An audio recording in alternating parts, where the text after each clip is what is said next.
The tip of the spear was like a flash of lightning. A spearhead thrust to skewer the heart. Even attempting to evade it was pointless. It was but a flash, too swift for the human eye to follow. And yet, moonlight swept in to save me from the strike that threatened to end me. The sound was beautiful, like the tolling of a bell. No, truth be told, the sound hung over me, heavier than an iron weight. This beauty had little to do with aesthetics. The stark armor wrapped about her was like the frozen night itself. The ringing was not in itself pleasant. It was the sound of steel, but the night herself was beautiful enough to make it into the chiming of a bell.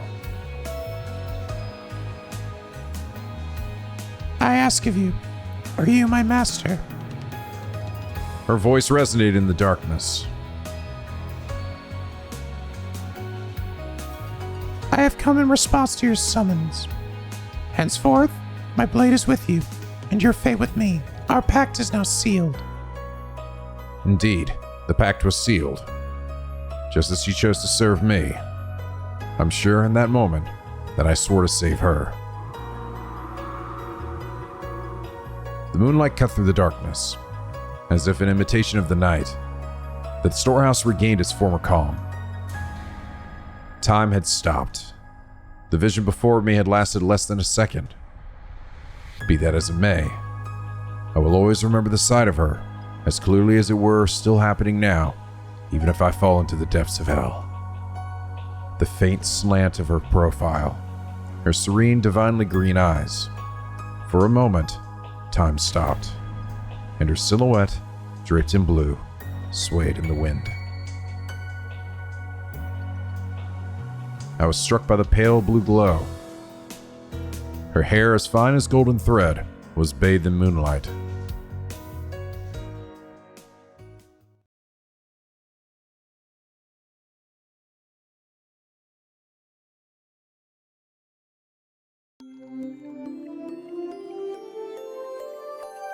This happened 10 years ago.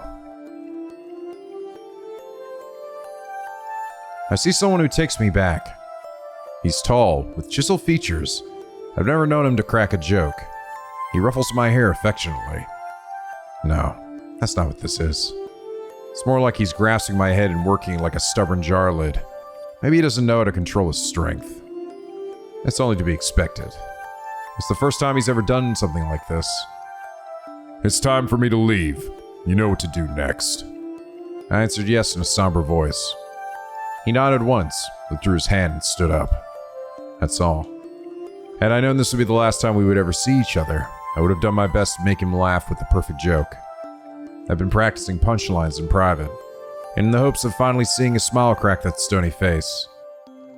If I have one regret, it's that I never got to tell him any of my jokes. Get the association in your debt before you become an adult. Any decisions after that, I leave up to you. I'm sure you'll manage on your own. So he said, but I bet he was worried about me. He told me about our family's heirloom jewels, the gems passed down to us from our Grand Master, and how to manage the underground workshop. It was a rapid-fire course of subjects he'd never taught me before. Even as a child, I realized that he would probably never come home again. There was a war. Not a war between countries, but between people.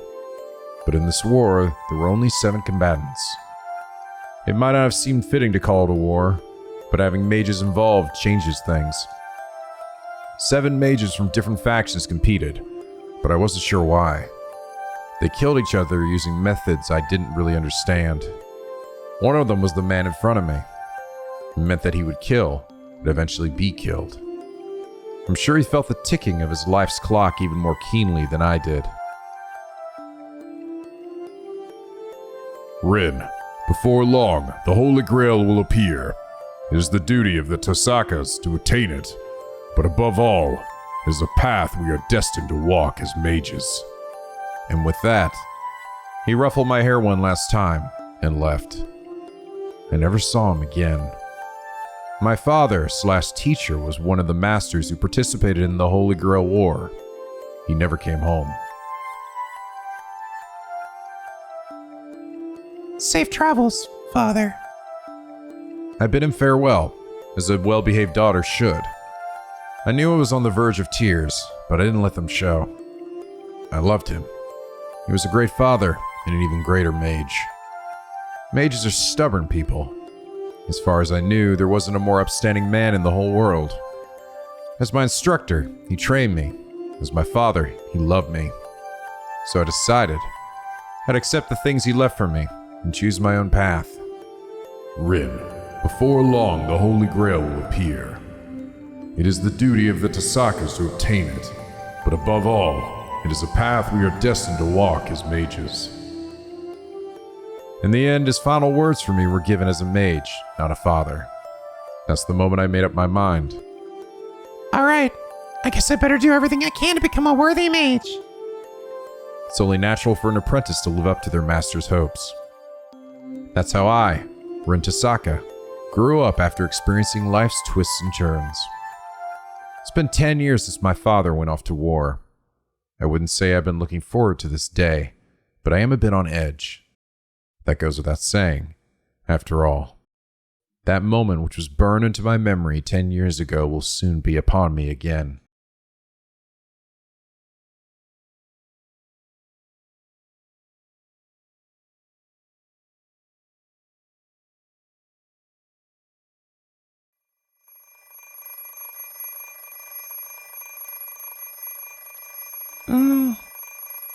I hear something. Ring, ring. Shut up! Stop! The noise doesn't stop. It's such an infernal racket. It's almost as if it's here to avenge my father. What now? I was up late. Just a little longer. It should just let me sleep a bit more. In fact, it should. I stayed up into the early hours deciphering my father's will, and I used a hell of a lot of magical energy to do it. I'm totally exhausted, body and mind. Good grief. Cut me some slack, would ya? Ring, ring, ring, ring. The alarm clock is deaf to my complaints. The kind of machine makes a noise that seems like its sole purpose is to remind you that you're late. Late? I can't be late. True, but there's a time and a place for everything. No matter how much of an overachiever I am, I should try to make it to school on time at least for today, if only slightly. Oh, right. I set my alarm 30 minutes early, which means I should still be able to sleep another 30. Doesn't that sound off? 30 minutes early. I peer at the alarm clock through sleep-heavy eyelids. The hand points to 7 o'clock on the dot. I usually get up at 6:30, which means I've completely used up my safety margin. Speaking of which, why is my brain so slow in the morning? I glare at the alarm clock for several seconds. I shut off the alarm and climb sluggishly out of bed.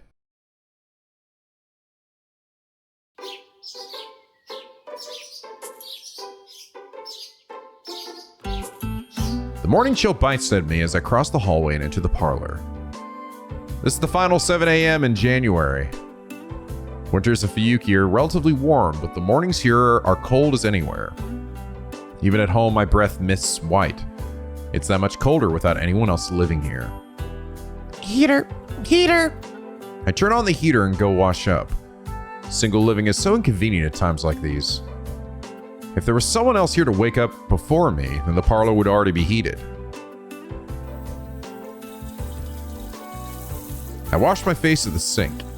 I run a brush through my long hair and get dressed. A chilly morning in a frigid bathroom. The only thing to be said for it is that the cold water mercilessly beats the sleepiness from me. With a final tug on the ribbon at my collar, I finish getting dressed. All that's left is to have breakfast and go to school. The clock reads just past 7, so my morning rush feels a bit anticlimactic. Oh, I don't even need to run then. Of course, I never do anything so uncouth as sprinting to school. The Tasaka family motto dictates that we conduct ourselves with confidence and elegance at all times. My ancestors must have been some high and mighty aristocrats if that's what we've taught through the generations. The anachronistic mansion I live in is proof enough of that. Plus, the Tasakas are a line of spellweavers who practice what is known as magecraft. We're not just an old family, we have an admirably storied history. Not that it's anything to brag about. In fact, I literally can't talk about it. The truth is, I'm a mage. Who could I even brag about that to?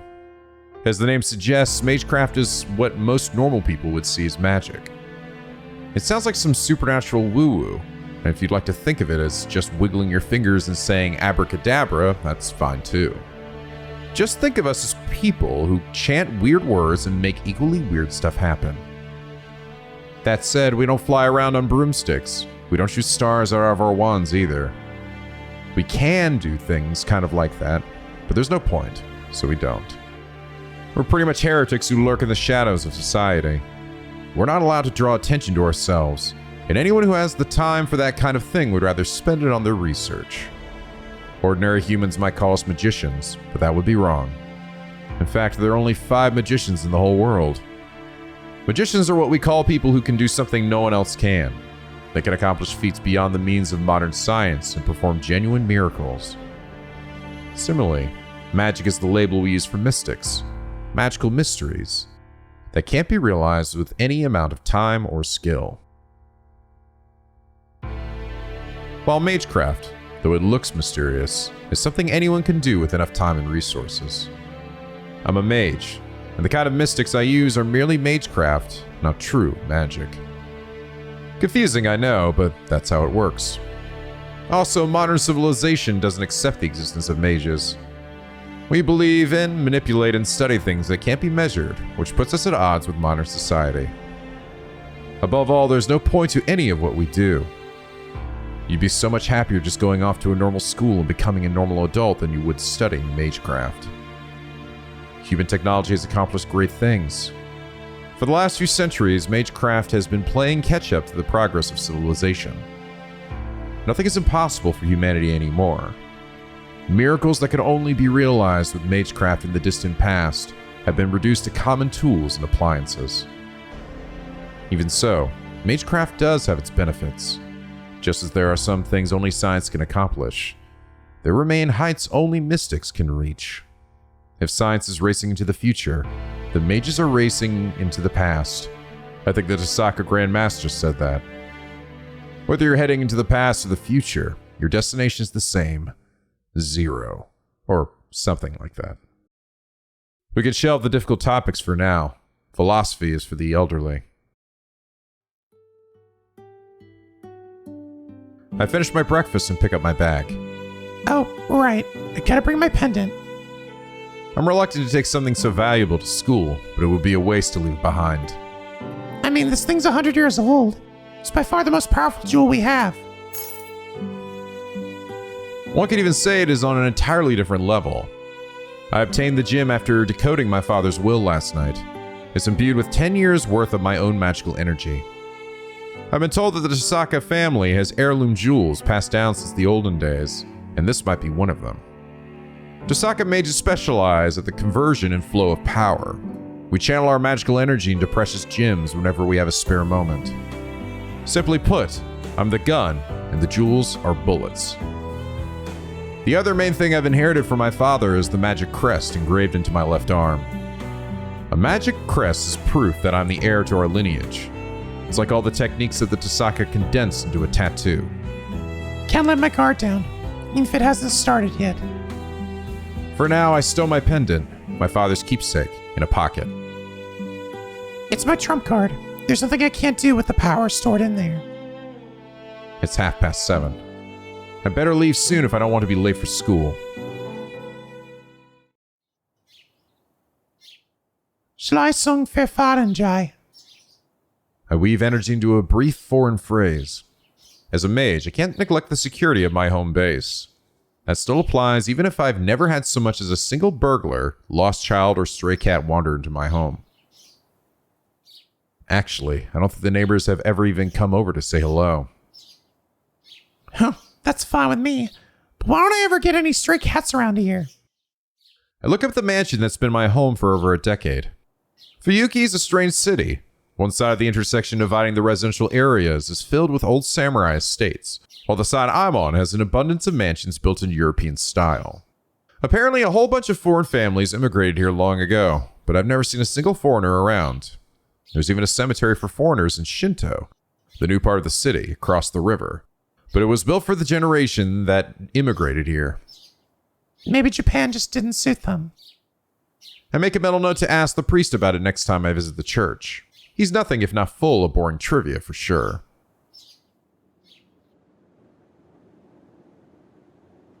Oh? Something feels off as soon as I step outside. That's weird. It's quieter than I thought. There's no trace of the typical morning bustle. At 7:30 in the morning, there would normally be students and workers on their daily commute. I guess it's just one of those days. Maybe everyone slept in. It's unusually cold today, so everyone must be snuggled up in bed.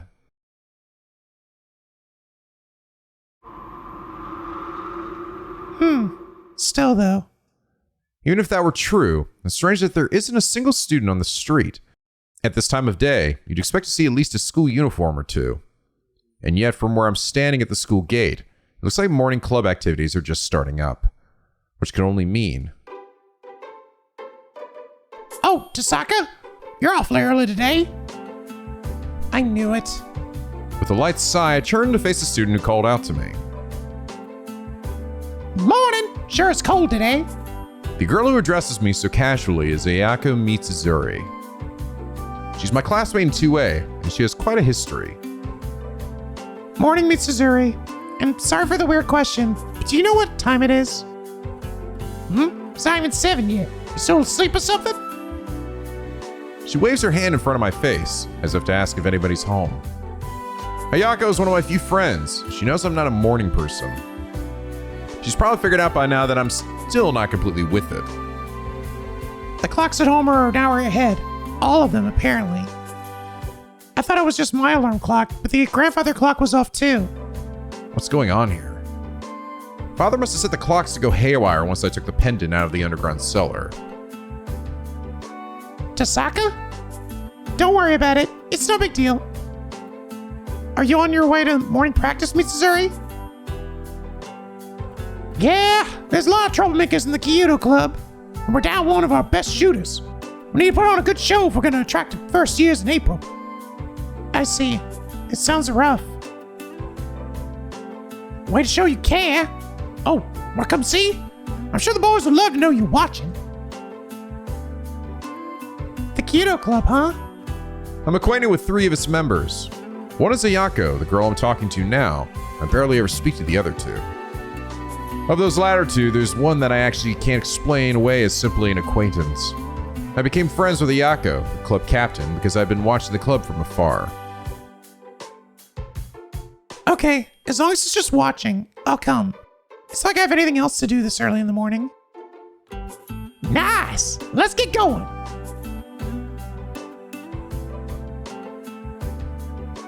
One of our school's trademarks is its well-equipped archery range. The chair of the school board has a passion for Kyudo, traditional Japanese archery, so they built a magnificent range on campus. It's kind of a waste for a high school club, to be honest. Come on, let's go! It's still time before practice starts, so I'll get you some tea. Ayako tugs on my arm, looking somewhat pleased. If I'm being honest, her brusque way of speaking is a bad habit.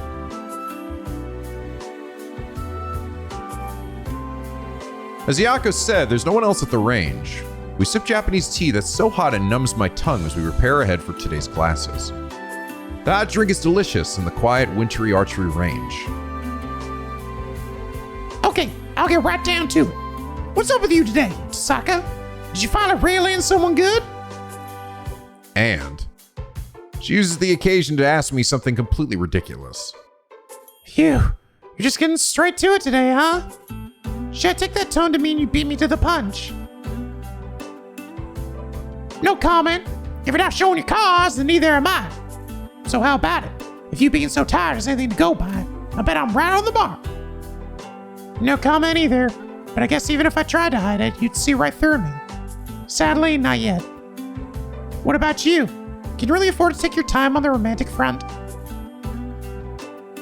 You're not wrong. Things aren't looking too good. Sure, I could grab someone just for appearances, but quality matters, you know? I shouldn't compromise when my future's on the line. Uh-huh. Are you worried that you'll make the wrong choice and lose to me? Obviously, the important thing here is that you lose to me. What I actually gain in the process is secondary, really. She chuckles confidently. We're two peas in a pod. Yeah, I told you when we met that this is what it'd be like between us. She did, didn't she? Kill or be killed. I'm sure that's how it'll be between the two of us. I was generally surprised to have someone say that right off the bat. Translation Our friendship won't bloom unless we're constantly trading blows. is what Ayako was getting at. I agree with her. In the 2 years since then, I still haven't figured out whether she's my friend or my nemesis. How did we get on this again? What? You started, Tasaka. You complained that you never have a boyfriend, so we decided to make it a contest to see who catches one first, remember? Ah, right. That was the deal. We said that whoever loses has to do whatever the winner says for a day, right? Yup. I don't think even kids make deals like this anymore. We're both sore losers. No matter what happens, the loser has to honor the deal. Gotta say, I'm looking forward to winning. Ayako snickers in delight. My goodness. Ayako Mitsuzuri is, to put it mildly, a handful. I'll admit, I'm looking forward to winning myself, so that goes for us both. I see, but Mitsuzuri, you can look forward to the future. Don't lose sight of the goal. There's more to our contest than being first to the finish. I know! It's not a real victory unless it's a relationship that makes you green with envy. That's the biggest challenge for us both, though. Doesn't matter how great of a guy he is if we can't bring ourselves to love him. Ayako's sigh is heavy. From what I've heard, she's known as a bit of a misandrist. Can't put too much stock in gossip, though. That she made this bet at all means less that she doesn't like boys and more that she hasn't found the right person. That aside. Wait, when did this become we? I'll have you know that I'm not an ice queen like you. I'd have no problem liking a boy. Yeah, not buying it. Maybe you just haven't realized it, but I can't imagine you getting soft on a boy. You always get asked out, and you never once said yes. You think that if you were actually interested, you'd at least date a few. I say your record speaks for itself. You don't care about boys. You've no imagination at all, do you? What if I already have feelings for someone? Wow, talk about tall tales. But sure, I can appreciate a good romance. Ayako's tone isn't mocking. She nods solemnly. Her side tells me that it would be nice if it were true. I don't believe myself. I really can't hide anything from her. So can I. She's right. I know very well how cold I am. I'll concede that I'm a novice when it comes to romance. That job! 2 peas in a pod, right? Damn, it's already 7. But I got the secret meeting short. Who knows when someone might walk in on us? Time to start acting like students. Oh, look at you. What a social butterfly. It was worth waking up early just to see it. Huh, not as much as the great Rin Tasaka. I'm the David to your Goliath. Your ability to fake being a good at 2 shoes at school is practically an alternate personality.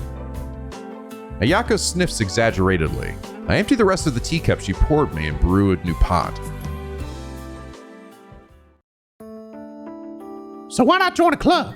Don't feed me your usual bull about being unathletic. I still haven't forgotten how you beat me in every fitness test last year. You had me beat in lung capacity, though. And weight. Yeah, I gained 3 kilos. Wait, that's nothing to celebrate. Damn it, you tricked me. Ayako slaps the table. Careful, you might spill the tea. Shouldn't the club captain be taking better care of the place? Shut it!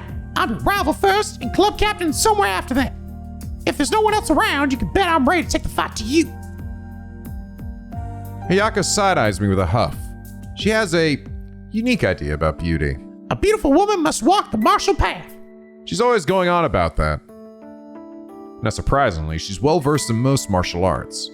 Kyudo was the discipline she was least skilled at, so she joined the club and worked her way up to captain. She's probably one of the top 3 people in our school you'd least want to mess with. Should you really be saying that you stop being a captain if none of your club members are around? Why not? I'm only captain for show. I can just have the more unruly members take care of any grunt work. Plus, there's better shooters than me anyway. I don't have any captain's honor to defend. That's so. I recall Miss Fujimura saying you were the best they had. Ugh. Come from her, that's a bit of an ego boost. But still, just don't say that because of the guy who left. You're right, though. If Miss Fujimaru thinks that much of me, I better act like a real captain. That's the spirit. And speak of the devil, here come your club mates now. Time for me to go, but make sure you do your part. What, you're not going to watch us shoot? I wouldn't understand you if I did. It's one thing to watch from afar, but the uninitiated shouldn't loiter in the dojo. Just as I get up to leave, the first club members begin entering the archery range. Good morning, Captain. Morning, Mato. You by yourself today? Yes, I'm sorry I couldn't convince him to come. It's fine. If he doesn't want to, there's no point forcing him. Hayako speaks to the first club member to arrive. I'll be going then. See you later, Mitsuzuri. Yeah, later, Tasaka. Have a good day, Tasaka. Thanks. Hang in there, Sakura.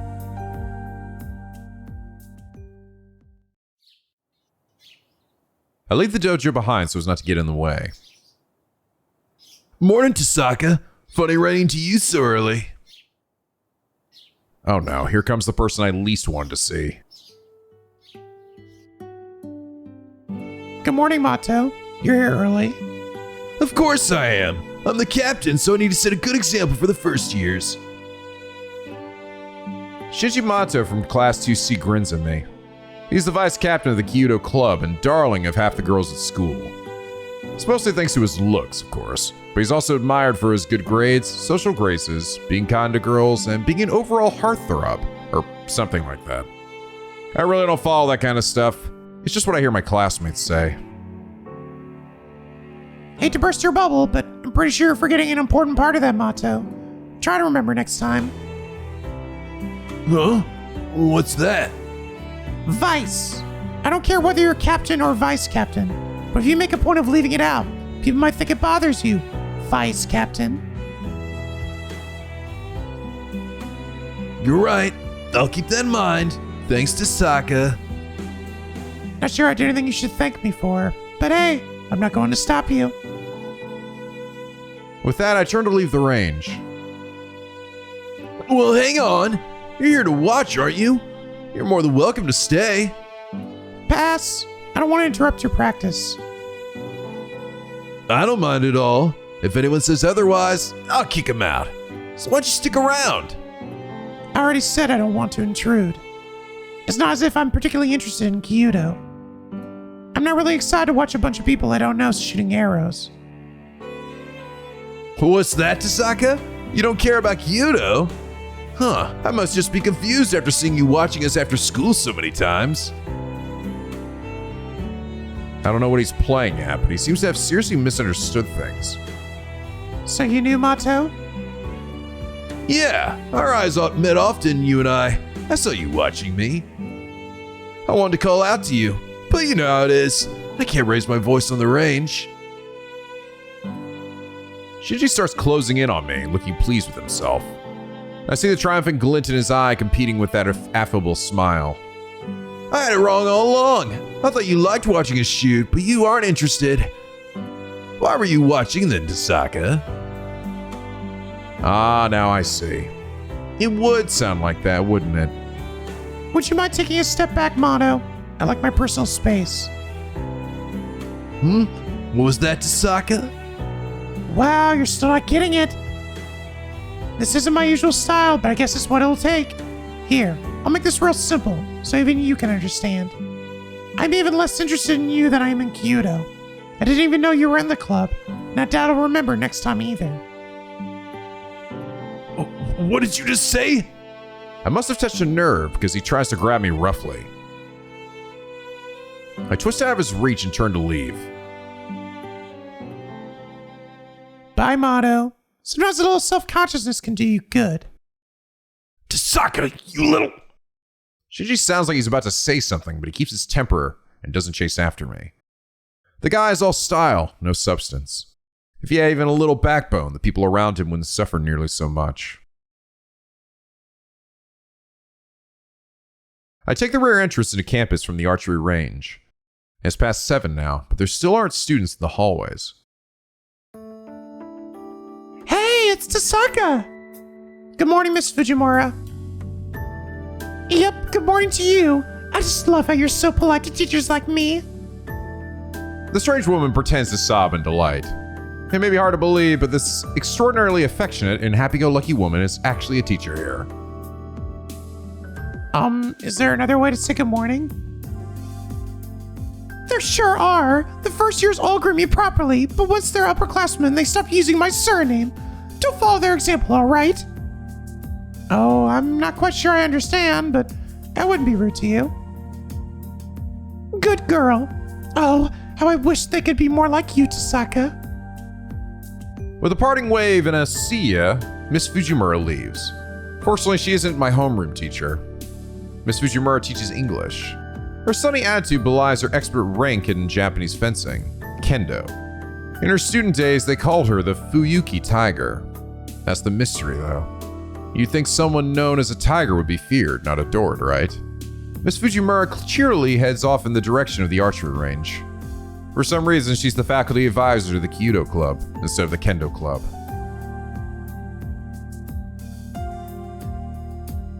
It's just before 7:30. I can see students doing their club activities on the school grounds, but there's hardly anyone indoors. Except... Gah! Tasaka! He always blurts out my name like I did something wrong every time he sees me. Well, if it isn't the student council president, it's a little early for patrolling campus, isn't it? Or are you maybe fixing up the club rooms? You're diligent as always. Not that I care. Huh! And just what are you doing? You're not even in a club, so why are you here so early? I just felt like it. I'm not an early riser like your family, Ryudo. The student council president's handsome face darkens with suspicion. He seems to have it out for me. I really don't know why. Maybe me saying temples are so dull pass is what started it. One question for you. Have you been staying late on campus lately, Tasaka? Nope. I'm in the go-home club. You know that. Naturally. As the appointed student council president, I'm well acquainted with all of our students' affairs. That's nice. I'm not sure why you bothered asking then. Hope you're not trying to pawn your student council work off on outsiders. Spy on your fellow students yourself. Don't ask me. It's got nothing to do with me. In what way are you an outsider? Don't think I haven't noticed the way you use your wiles to get your hooks into our treasure, you vixen! Well, that was uncalled for. Mrs. Uri just asked me to publicize your club budget allocation. Don't the students have a right to know how their funds are being spent? That's all it was to you, was it? The psychological damage you inflicted on the treasure made her take an entire week off. Shouldn't be surprised to see just how twisted your ethics are. Look who's talking. You ought to keep your staff on a tighter leash. Playing favorites with the cultural clubs doesn't seem fair to me. I know that. That's why I was going to audit them myself. It's fixed, you say. Just then, an unexpected visitor makes his presence known. Oh, sorry, Emiya. You're doing all the work while I'm out here, and I just asked for your help with the repairs. Forgive me. Don't worry about it. Where's the next one? We don't have much time. The AV room, then. The equipment's been acting up for a while, and it finally gave up the ghost. If it's completely broken, I can't fix it. It'd be easier to buy a new one. You're right, but I still appreciate it if you take a look. It looks like it's on its deathbed to me, but you might be able to nurse it back to health. Okay, I'll try. Beckoned by the other student, the president leaves. I stopped thinking during the sudden turn of events. The other boy, wrench and screwdriver in hand, turns as if he's remembered something. You're early today, Tasaka. He awkwardly mutters and leaves. Was that supposed to be a greeting? The president and the student called Emiya walk off into the distance. That would be Shirou Emiya from Class 2C. I hope that's all it was. How do I put it? The wrench looked right at home in his hands, but I'm not sure if it's because it makes him look tough or handy. At 7:30 a.m., there's nobody else left in classroom 2A. I take a seat at my desk and flip through my math workbook. There's still 30 minutes until morning homeroom. I've got time to kill until my classmates start arriving.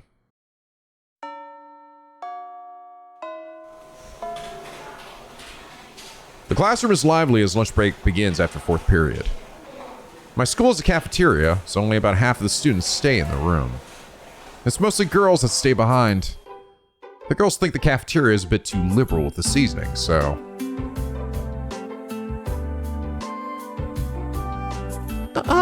Tasaka, would you like to have lunch with me? We girls tend to enjoy our lunches as a group. I'm sorry I can't, Sagusa, but thanks for asking. I'll be at the cafeteria today. I overslept this morning, so I didn't have time to make lunch. Of course. Sorry for ambushing you with that. Sagusa looks guiltily at her feet. Among the refined and well-behaved students of Class A, she's the most demure. For some reason, she's really nice to me. There's nothing to apologize for. I just didn't have time to make a lunch today. Please ask me again tomorrow. I let her down as gently as I can and offer a genuine smile. Okay. So even you sleep in too, huh? Perhaps my smile made her feel better. Sagusa turns back to her table looking relieved. She's adorable. Yukika Sagusa isn't drop-dead gorgeous, but her smile always puts everyone around her at ease. It does happen. I don't let show, but I'm really not a morning person. I can't get up early enough to be in any clubs. Sagusa somehow maintains an elegant air even when startled. Watching her reactions is always so calming, but that doesn't mean I have time to just stand here and talk. If I keep up a conversation with someone so disarming, the real me is bound to show herself. I'm off to the cafeteria then. Enjoy your lunch. You too, Tasaka. Sagusa and I exchange some graceful greetings, and she returns to her friends. I see that she's eating with Kaede Makadera and Kane Himuro. Alright, wasn't Sagusa the track and field club manager? Makadera and Himuro are the track and field club's rising stars. Makadera is a bad influence with whom I go window shopping on days off, but I don't know Himuro too well. Looks like you got dumb, Seiichi. Told you that Tasaka didn't bring lunch. If you want a hooker, you gotta bring enough food for both of you. Maki, can't we just go to the cafeteria with her too, then? Nah, it's too cramped in there to share space with us brown baggers. Plus, it's really annoying how the boys stare when you sit next to Tasaka. The last time we hung out, she hogged all the attention. Just overachiever and all swanky, too. I can't take it. Makadera takes hold of Sagusa's desk as she continues to rant about me. Despite her foul mouth, she actually wears kimono really well, like a picturesque Japanese beauty. Makinochi, Lady Tasaka can hear everything you're saying. Meanwhile, Himuro's cool and solid demeanor are a complete foil to that of Makadera. Oh, crap. She hear me? Ugh, but she's totally glaring at me. Oh, I don't think she's glaring at you. She's totally shooting lasers. It's the scariest when she's smiling at you. Oh, come on, just let it slide. We're pals, remember? I treated you to Taiyaki that one time. Kaede Makadera puffs her cheeks out in a pout, waving her disposable chopsticks in the air. Would you believe that her hobby is collecting wind chimes? The world works in strange ways. At any rate, it's rude of Sagusa to stare at the three of them. Caught between me and the foul-mouthed Makadera, Sagusa looks like she doesn't know what to do with herself. It's alright, Sagusa. And Makadera, I was the one who treated you to crepes, not taiyaki. You really ought to fix how often you work in hyperbole. The smile scares the daylights out of me. Makadera holds up her lunchbox lid like some kind of shield. I bid the odd trio farewell, leave the classroom, and slide the door closed. Oops. Give me a break. Taiyaki crepes? What's the difference? They're both sweet things wrapped in carbs. Makadera utters something blasphemous for a girl. She thinks taiyaki and crepes are the same? Is she even human? Are all desserts the same to her? If I'd known that her taste buds can't distinguish Fleur's 500 yen very, very berry from an 80 yen taiyaki at Edamaya. Damn you, Kaede Makadera. I could have saved 420 yen! Wow, what am I actually getting upset for? I must still be tired from last night. The cafeteria sounds like a pain, so I'll just buy some bread from the counter and eat on the roof.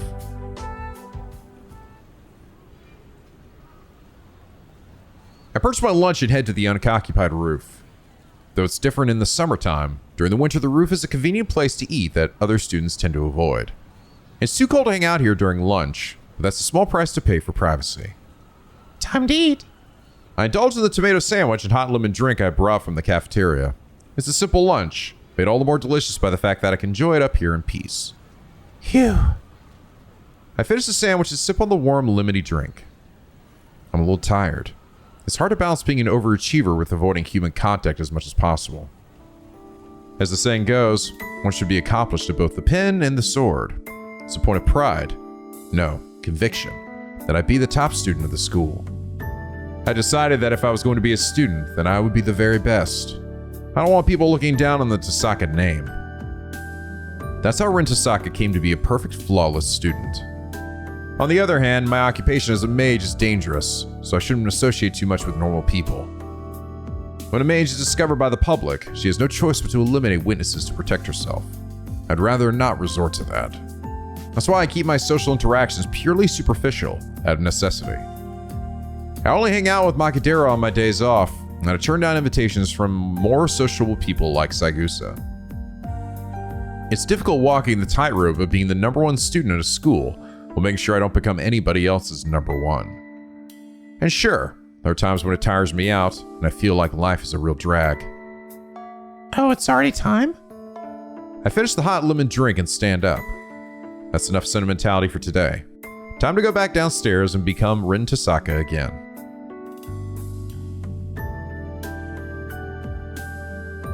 Homeroom is over. Make sure you log your day shifts and lock the doors and windows. If you don't have any club activities, try to get home quickly. Class 2A's teacher gives his usual spiel and leaves the room. As far as I know, he said it exactly the same way all year. Tasaka, you going home already? Yeah, I had a run-in with Mato this morning, so I want to leave before it gets out of hand. I figured. You sure had a temper this morning. You must have put him through the ringer. Did he now? Sorry for the trouble. It wasn't really. Mato's always hard on the younger students. It helps them build character. Glad to hear it. I'll make it up to you later. Sure. Hope it doesn't put you off. Stop by again sometime.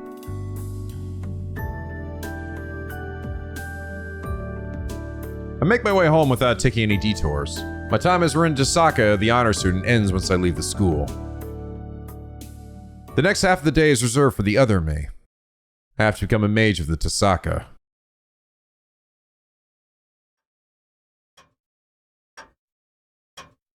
When I arrive back at the house, I'm greeted with the pulsing light of my answering machine. Voicemail? That's rare. Figures it's Kirei. I have a feeling I know what he's going to say, but I better listen or I won't hear the end of it later. I press the play button and hear a familiar male voice. It's me. As I'm sure you're aware, tomorrow is the time limit, Rin. We will have a problem if you procrastinate any further. There are only 2 spots left.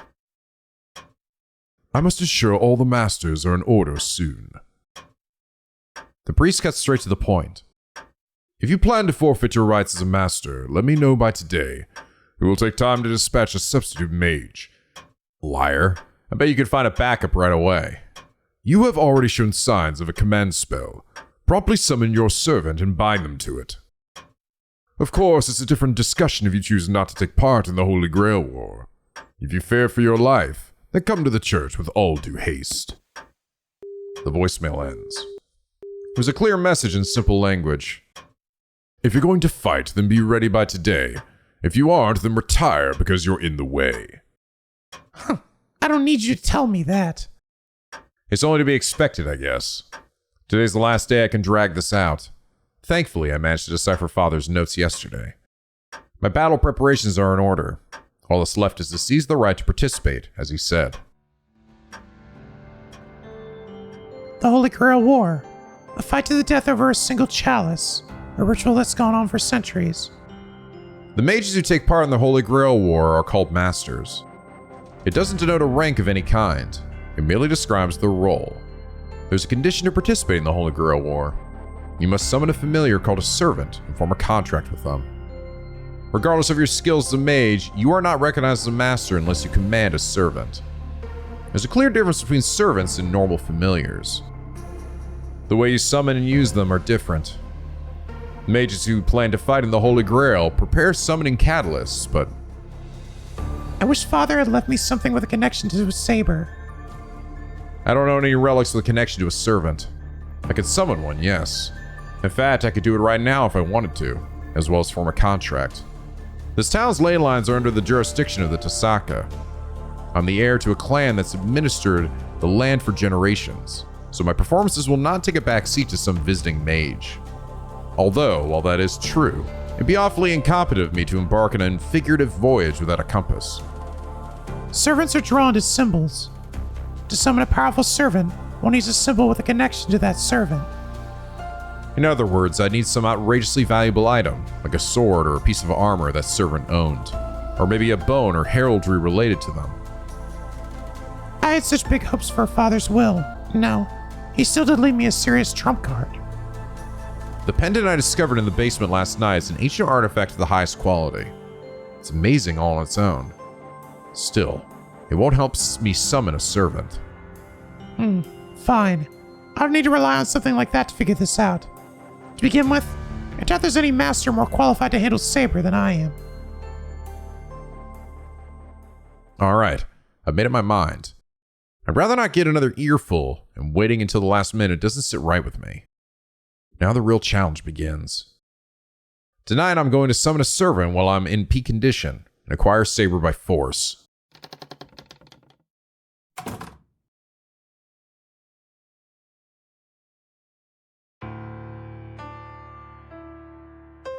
Late night. The clock reads almost 2 a.m. This is the period where everything lines up. My condition peaks at 2 a.m. sharp. In terms of limits, this will be my first and last chance, so I can't afford even the slightest mistake. Withdrawal within elimination. Engrave 4 circles of withdrawal and surround them with a summoning circle. There.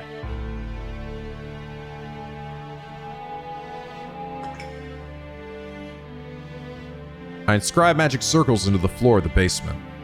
Actually, it doesn't take a major evocation to call forth a servant. Servants are invited by the Holy Grail. Masters anchor them to the world and supply the magical energy to materialize them, but the servants are the ones who choose to respond to the summons.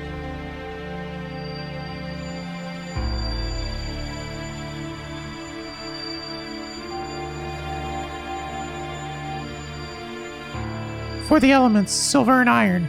For the foundation, stone and the Archduke of Pax.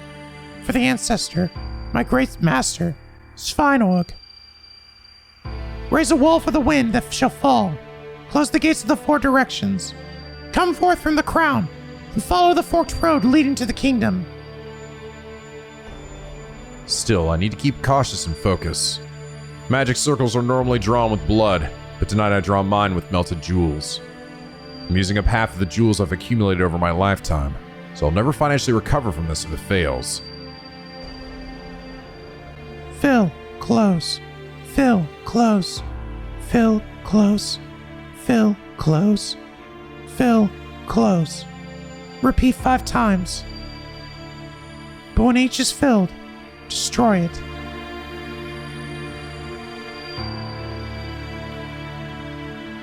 It's almost 2 a.m. I finish drawing the summoning circle passed down through the Tasaka line, and face it with all my being. Anfang. I flick a formless switch within myself. With a click, I feel my insides turn over to something else. My normal nerves invert and become circuits for conducting magical energy. Her Tasaka is no longer human.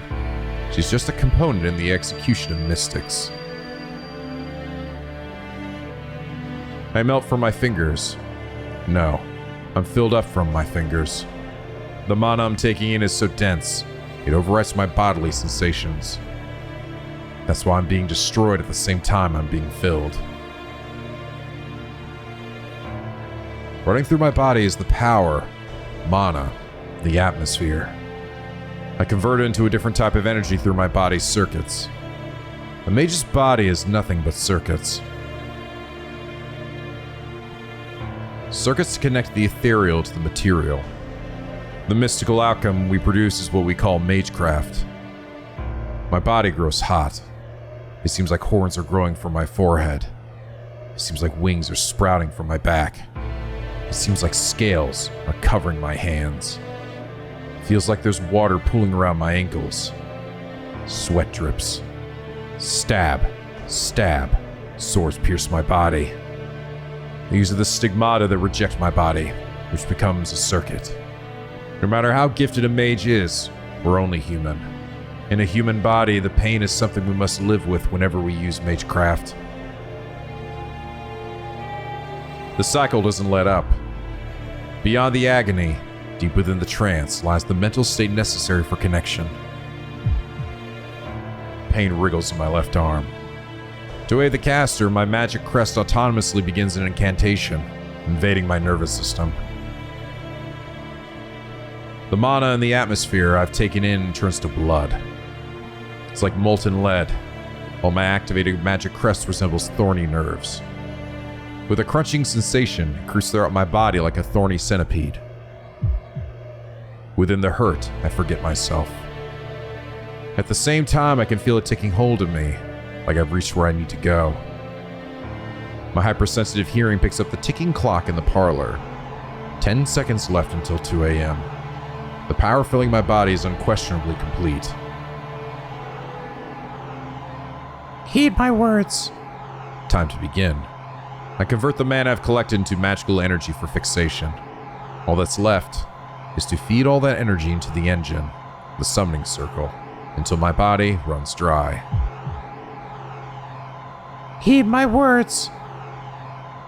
My will creates your body, and your sword creates my destiny.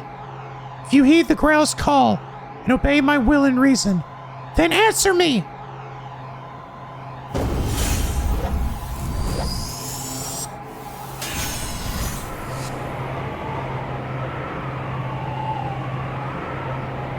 My vision goes dark.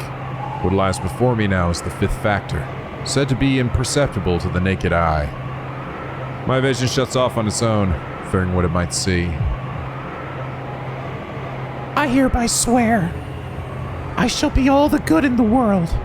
I shall defeat all evil in the world. 7 heavens clawed in 3 great words of power. Come forth from the circle of binding, guardian of the scales.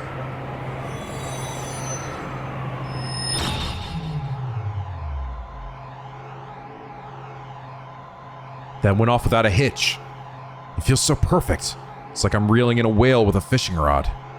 Flawless. I'm positive I just drew the strongest card. I can't wait for my vision to return. It'll take a few more seconds, but when it does, I'm sure the strongest servant will.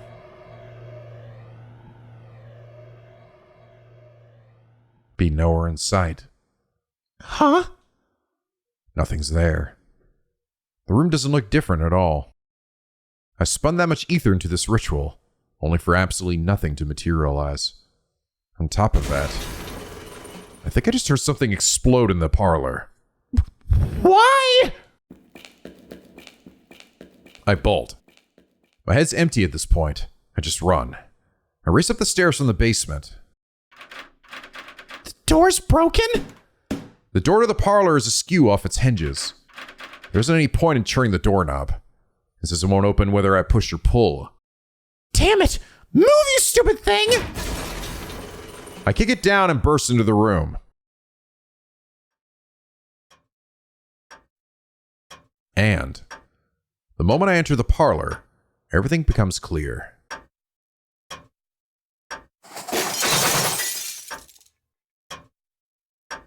Everything is in tatters.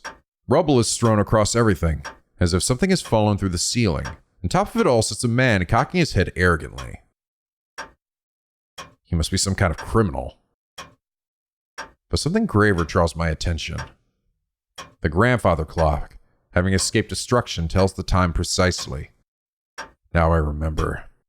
Right, of course. The clocks were an hour ahead today, weren't they? Which means it's 1 a.m. Still a full hour left until I'm in peak spellcasting form. I screwed up again. I can complete tasks as well as anybody else, but suffer from the curse of my genetics. When it really counts, I somehow manage to bungle things on an unbelievable level. What's done is done. Just gotta learn from this.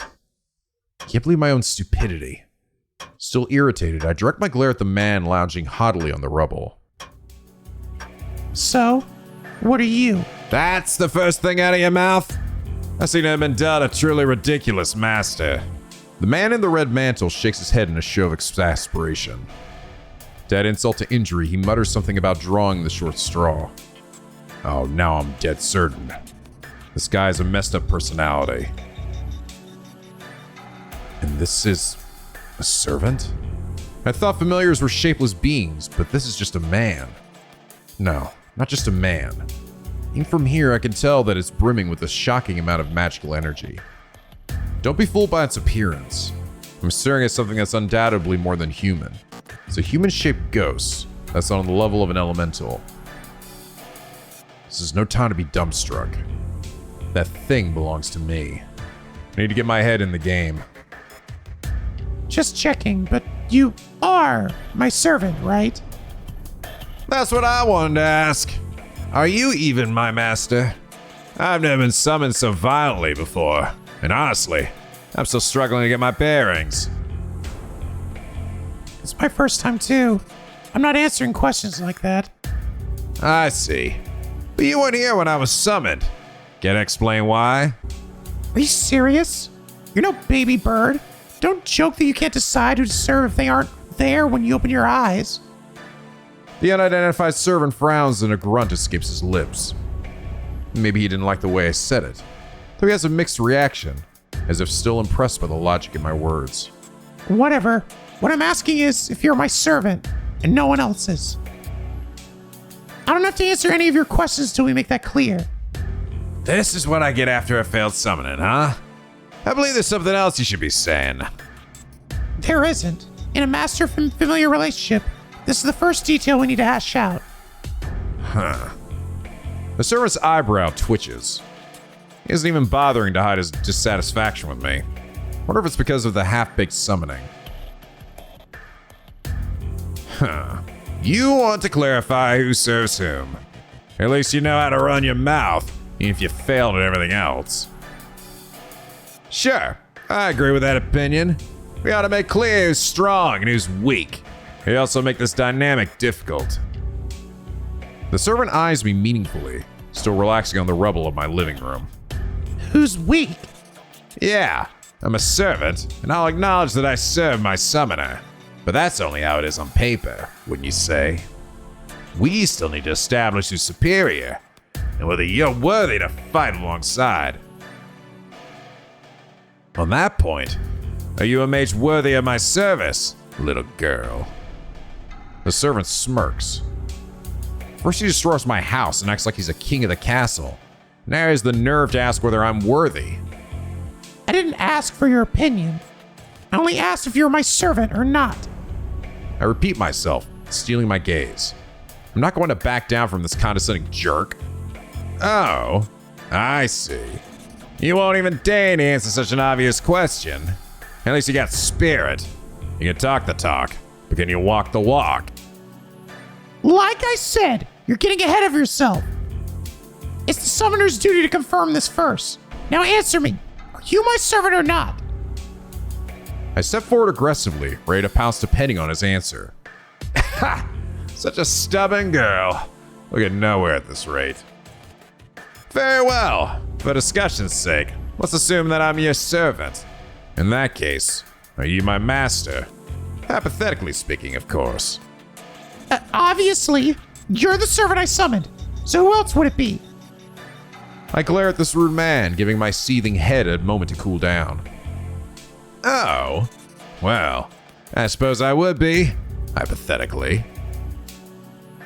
Then where's the proof that you're my master? The servant blithely asks, smirking all the while. He's clearly trying to goad me with these questions into losing my temper. Right here. This proves that I'm your master. Huh? I show him the command spell in my right hand. Don't think I was born yesterday. Father's told me enough that I know what command spells are, at least. Good enough for you yet? Any other complaints? I thrust a symbol at him in his challenge, but the lounging servant rolls his eyes. Ugh, are you serious right now, girl? His face darkens, looking even more disgruntled. What do you mean? I'm talking about the way you think. Command spells automatically make you my master. They're merely tools to compel a servant. I can't believe you think flaunting some symbols is enough to play master. What I want to see is whether you deserve my loyal service.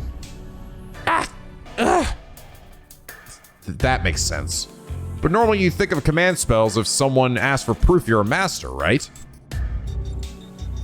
What? You think I'm unqualified to be your master? I wish that were the case, but unfortunately your command spell shows that you summoned me. As hard as it is to believe, you appear to be my master. He shrugs in mock exhaustion. Uh-oh. I've reached my boiling point, and I'm not going to cool down in time. I'm hardly satisfied, but I can see the point. For now, you're my master. But I have conditions. I'm not going to do what you say. I'll decide the direction of battle, and you'll act as I see fit. This is the greatest concession I can give you. I'm sure you don't mind, girl. Sorry, Father. I'm at my limit. Okay, you're saying you'll recognize me even though you don't like it, but you'll ignore my opinions? Are you supposed to be my servant? I ask in a trembling voice. After our spat over the command spells, this is my last desperate attempt at dialogue. And yet, yes, technically. Therefore, I will obey you, in theory. But I'm the one who'll be fighting. You can just hide underground in your house and behave until the Holy Grail War is over. That way, even a novice like you will survive. He's looking down on me, declaring that he expects nothing from me. Did I make you angry? Of course, I respect your position. I was summoned to bring my master victory, after all. My victories will belong to you, as will any spoils of war. You hardly have anything to complain about. Oh. You can't even use those command spells. Just leave the rest to me, and worry about your own skin. I've had it with you! Fine! If that's how it's going to be, then I'll use them!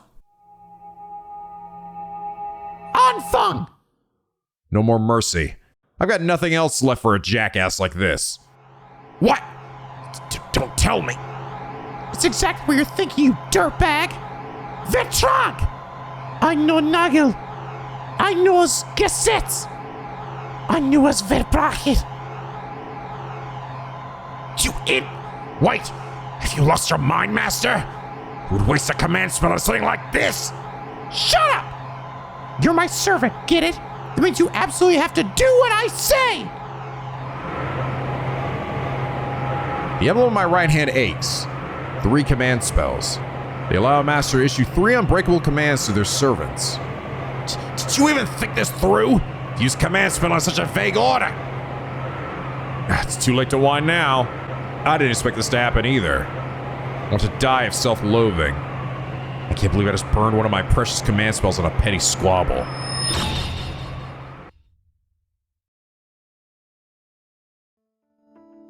After that, I retreated from the ruins of the parlor and went to my bedroom. Before me stands the servant whom my command spells compelled absolute obedience from. Supposedly, anyway. I see. I more or less have you figured out, Master. Who would call this absolute obedience? Just to be clear, do you understand how critical the command spells are, Master? Sure I do. They let me order my servant around 3 times. What about it?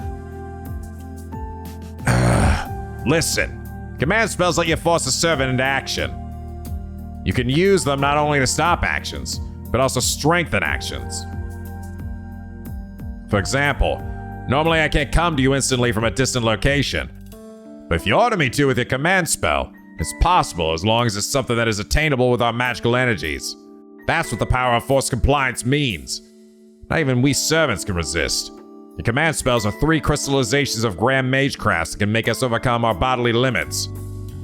Though, you're down to 2 now. I know that. So what? I still have 2 more. It's like the first order was wasted on you. You're right. I did miscalculate. The more vague an order is, the more the power of a command spell diminishes. They're weaker on long-lasting broad commands like protect me until the end, or win this war for me. The compulsion will be sustained, but there will be servants who can resist the minor pain of disobedience. On the other hand, singular commands like unleash your next attack at all costs, or do not break that glass, are absolute, and even powerful servants will find it difficult to defy them. Do you understand what I'm trying to tell you, Master? Yes, you're saying that vague commands are pointless.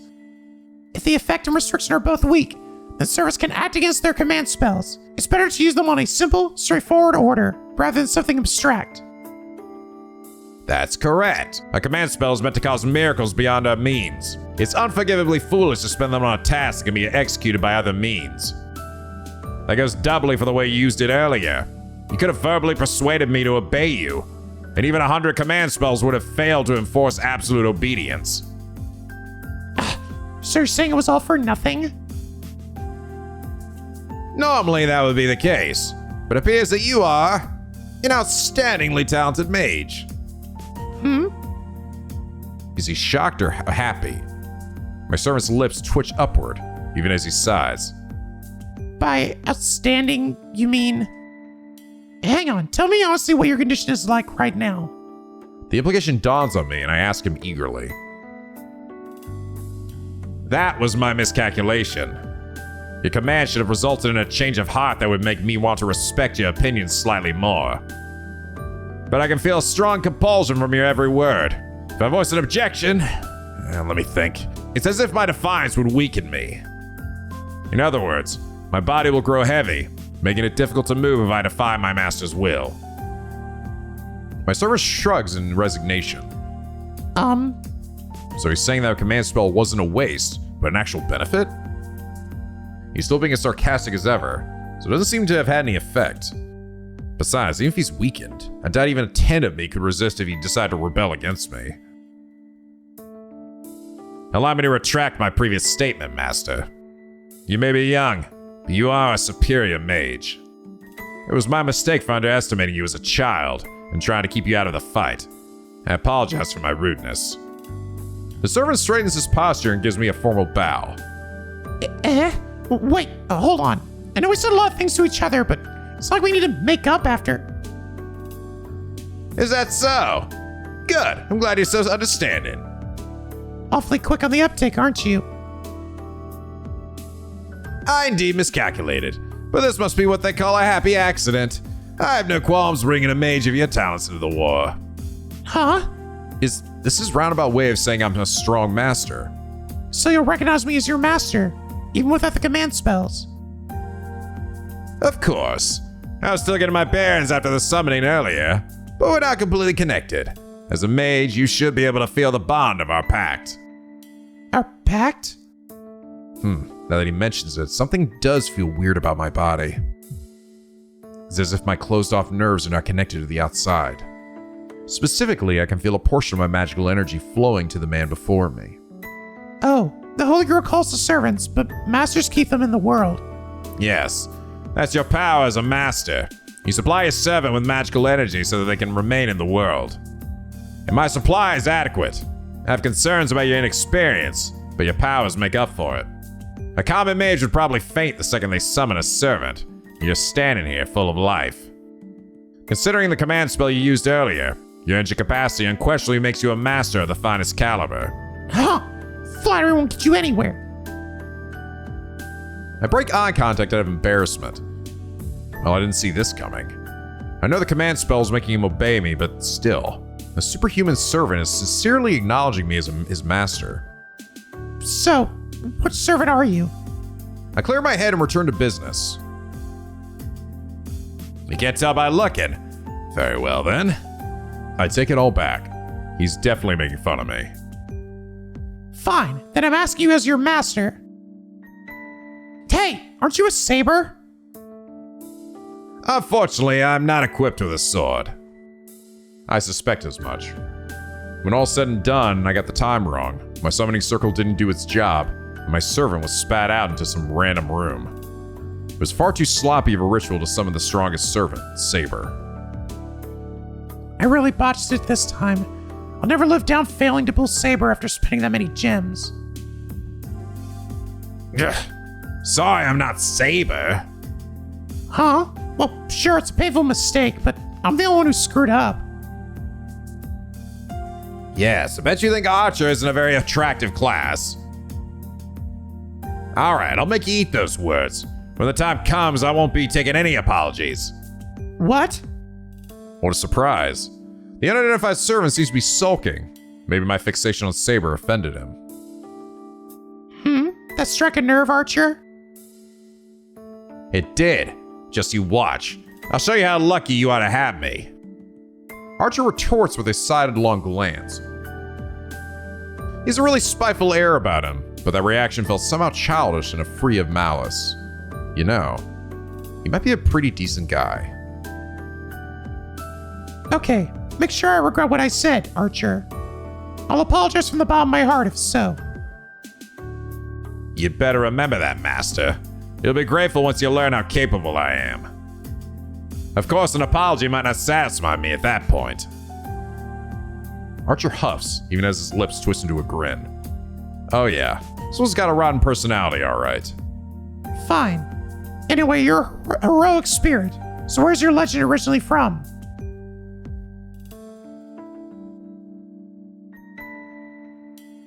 Archer doesn't answer. His sardonic expression is replaced by a deepening frown. Archer, your master just asked you a question. It's a secret. What? I can't tell you where I'm from, because... Hey, I'll get mad if you give me a lame excuse. Well, there's that face again. Archer opens up and closes his mouth, as if he's having trouble voicing an uncomfortable truth. Because... I don't know. Wait, what? Huh? Are you making fun of me again? I don't mean to insult you, but it must be because of the imperfect summoning. My memories are jumbled. I know who I am, but my name and origins are a haze. Still, it is valuable information, so there's no need for concern. Of course I'm concerned. If I don't know which heroic spirit you are, then how am I supposed to know how strong you are? What's the problem? That's a trivial question. There you go again. How am I supposed to form a strategy if I can't tell how strong my partner is? We can't fight a war like this. What do you mean? I'm the servant that you summoned. Naturally, that makes me the strongest. He's so straightforward. The Crimson Knight fixes me with a gaze full of confidence and trust.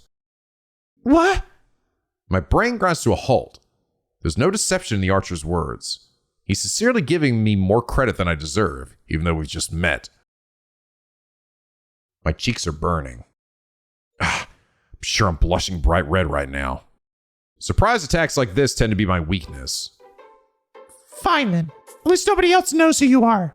They say you have to fool your allies to fool your enemies. I turn away from Archer to hide my embarrassment. I'm sure I'll figure it out in due time what sort of servant he is anyway. For now, we have other priorities. Okay, I want to ask about your identity for the time being. Then, Archer, here's your first job. Jumping straight to it, are we? Guess you're an aggressive type. Where's the... Before he can say enemy, I toss a broom and dustpan at him. Huh? Go clean up the mess you made downstairs. A few seconds pass in stunned silence. When Archer finally regains his senses, he grips the broom indignantly. Wait, what exactly do you think a servant is? A familiar, right? A little uppity and hard to deal with, though. Archer cuts himself off.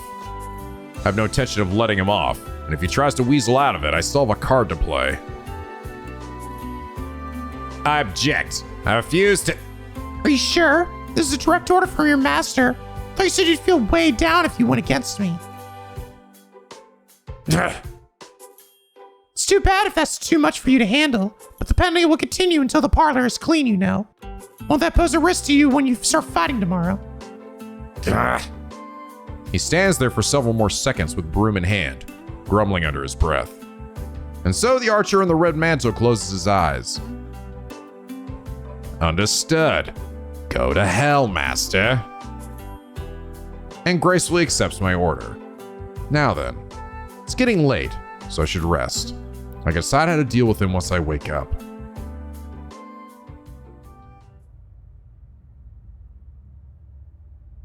A fateful day draws to a close. No, rather my fate was shaped by this night. That makes 6, including me. Once the 7th and final master summons their servant, the Holy Grail War of this generation will begin. In the not-so-distant future, the battle I've been waiting 10 long years for is about to commence.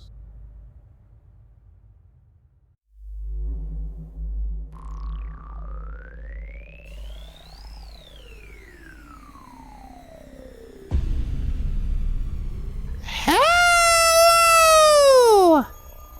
This is NicoB, here with a Let's Play of Fate Stay Night. Holy shit, well, goddamn. Was that a build up to that, huh? Did you like that? Did you like how, oh, god damn it. Did you like how committed to the bit I was? Did you guys like how patient I was? Did you like how patiently I waited for that title screen to show up before I committed? It's just, there's not gonna be any commentary, guys. It's just gonna be me. I'm just gonna read this shit like I am a book on tape. All right, that's what this is. Okay, there's no feedback anymore. I am a robot. Okay, I am a robot sent from the future to tell you how Fate became the most profitable anime project of all time. Holy shit, had you going though, didn't I?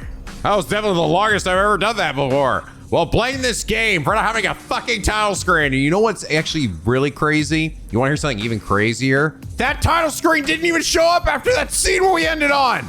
No, guess what? There's like a whole nother 2 hours of cutscenes after that I had to mash my way through while not looking at the screen before I finally reached this title screen. What the fuck? Listen, if you're wondering how I figured that out, I had to go look at somebody else's like playthrough or just get an idea of what CG the game was going to land on by the time they got to the end of it. The problem was I thought where it was going to end was actually wrong. Where the title screen actually kicked in wasn't until after the second video, which was an initial 2 hours. So I had to go to that one, and so I essentially had to go look it up. It's fine. I literally have a save file that'll just put us right back there, right back where I was. It's good. I didn't watch anything, all right? But fucking hell, this shit is making my job a lot harder, okay? Come on. Anyway, outside of that, yeah, surprise! Technically, this is a long-awaited LP. This has definitely been one that's been requested for probably since I started doing Let's Plays, honestly. Like, this is a very... I mean, this is just old as sin, okay? And then I got people all worked up when I did Fate Samurai Remnant a few years ago. But that was an actual action RPG. And this motherfucker, this is the original story of Fate.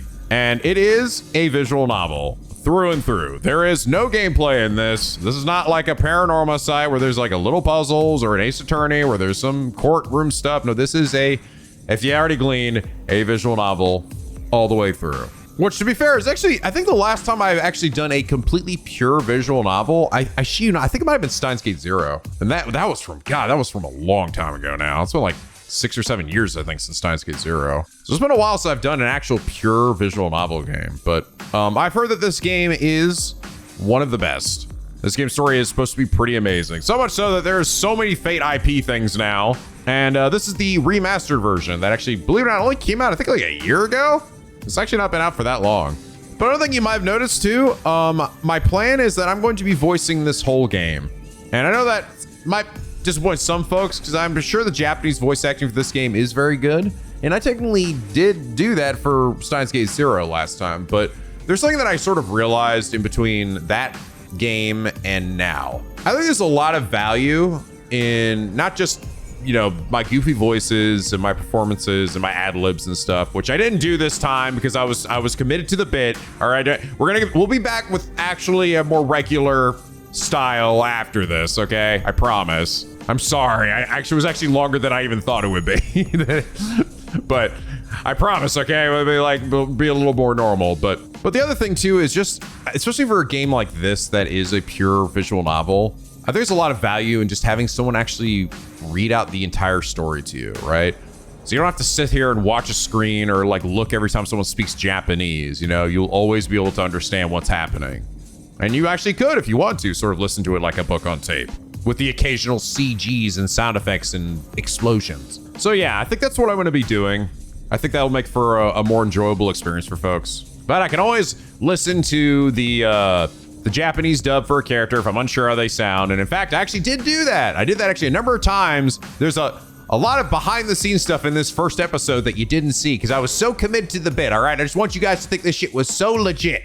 Like I wasn't even here. You just went out and bought a copy and some fucking random dude with my voice just started talking and all these other fucking voices. He killed me and took my skin and he's wearing my face. But it's not me. It's a lie. Don't believe his lies.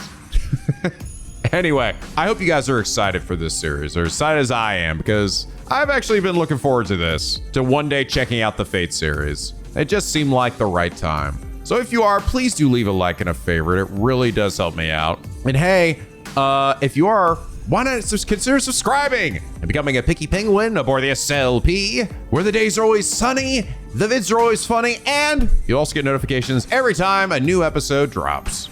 I will say there's something sort of refreshing about doing a purely visual novel, like kind of a series, because there's no gameplay, so it's just like me talking and voicing. It also means I can sort of like more easily gauge how much or how long an episode can be, you know? Because there's not really like a ton of extra stuff to cut out, aside from me, you know, flubbing up a line or like redoing stuff or something. But like otherwise, it's pretty much just like a straight shot. But yeah, this should be fun. I look forward to actually seeing the story that originated all of this Holy Grail War stuff, right? And I've gotten a bit of a taste of it and understanding of it from Fate Samurai Remnant, but I think it'll be nice to actually see its true origins here in this game. So, but anyway, guys, thank you all so much for joining me for this first episode that was completely committed to the bit. I promise we'll actually be a little more normal after this. I look forward to seeing where this crazy story goes, and I hope you guys are as well. And as always, guys, till next time, stay classy!